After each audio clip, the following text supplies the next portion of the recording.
Hello friends.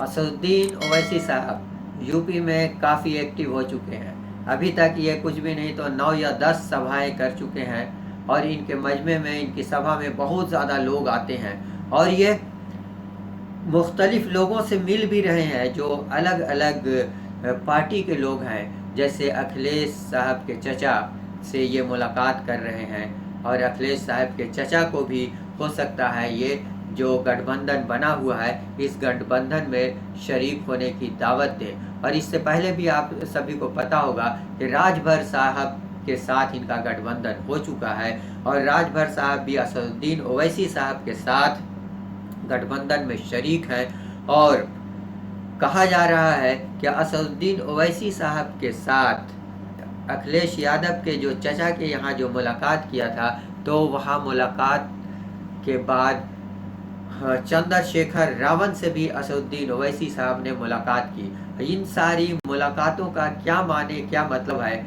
Asaduddin Owaisi साहब खुद कहते हैं कि हम यूपी के एटमॉस्फेयर के बारे में हम बात करने नहीं गए थे।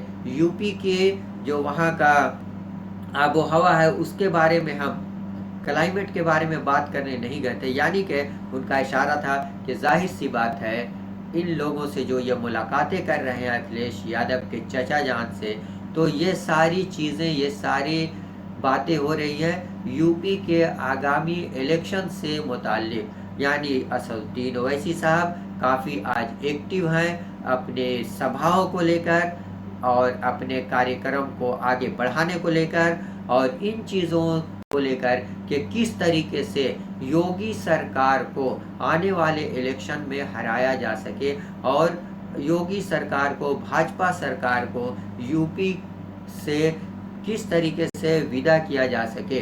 तो इन सब चीज़ों को लेकर के असदुद्दीन ओवैसी साहब काफ़ी एक्टिव हैं, हो चुके हैं। यहाँ तक कि इससे पहले भी असदुद्दीन ओवैसी साहब ने खुद अखिलेश यादव जी को भी दावत दी कि आइए आप भी गठबंधन में शरीक होइए या फिर हम लोगों को भी एक ऐसा गठबंधन बनाइए जिसमें हम सभी लोग उस गठबंधन में शामिल हो। क्योंकि जाहिर सी बात है अखिलेश यादव भी एक बड़ी पार्टी को लीड कर रहे हैं, वो भी, उनकी भी एक अहमियत है। उनकी अहमियत को, उनकी पार्टी को नेगलेक्ट नहीं किया जा सकता है। तो इस तरीके से असदुद्दीन ओवैसी साहब काफ़ी एक्टिव हैं आज की राजनीति, यूपी की राजनीति में, ख़ास तौर से यूपी की राजनीति में। आने वाले जो 2022 का इलेक्शन है ये तय करेगा कि असदुद्दीन ओवैसी साहब का कद बढ़ा या घटा। जाहिर सी बात है ये 100 सीटों पर इलेक्शन में अपने उम्मीदवार खड़ा करेंगे।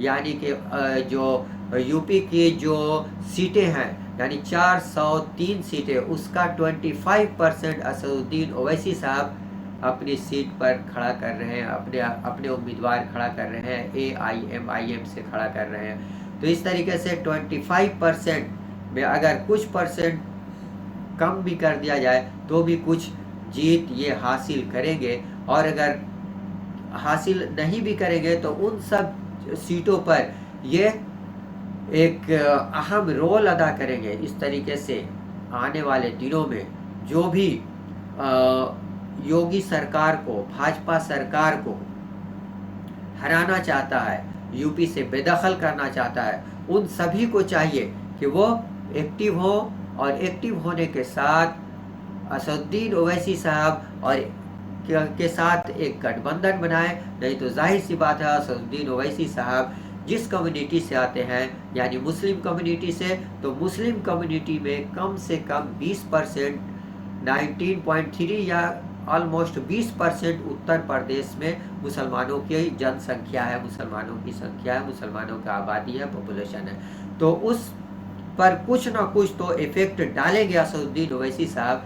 तो इन सब चीज़ों को देखते हुए जितने भी राजनेता हैं उत्तर प्रदेश में, चाहे वो छोटी पार्टी के हों या बड़ी पार्टी के हों, और जिनके भी दिल में ये बात है कि योगी सरकार को यूपी में हराना है, तो असदुद्दीन ओवैसी साहब को अहमियत देना ही पड़ेगा।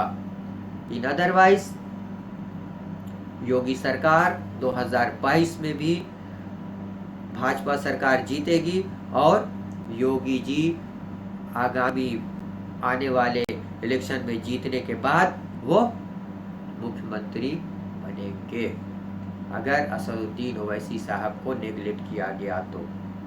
उम्मीद है ये वीडियो पसंद आया होगा। लाइक करें, शेयर करें, सब्सक्राइब करें। Okay, thank you, bye bye.